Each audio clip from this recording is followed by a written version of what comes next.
طبعا أبا بيتيفيت هولا زاروك بونينا يعني صالة ولادينا شوانا تختك هندي اكو وقت زاروك بون يعني جنك سر زاروك بيداد بيتن بهمي ملحقات تخوفا بهمي اكسسوري تخوفا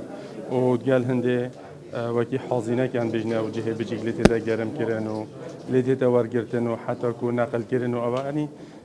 وكي هولا كزاروك بيني يعني كو هاتيا تجهيز كرن كلوبلا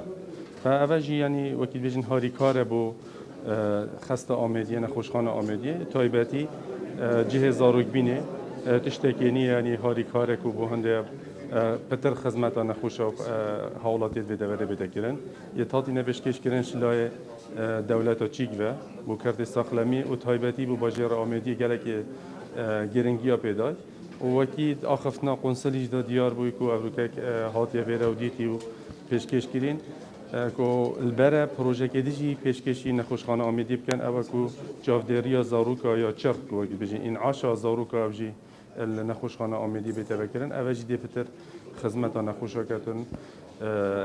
فاوا هر یک وکی بجین بشکه که بخواد گریدن ام زور سپاسیا دولت چی کن ام دخواست کن کو ادبردام بن سر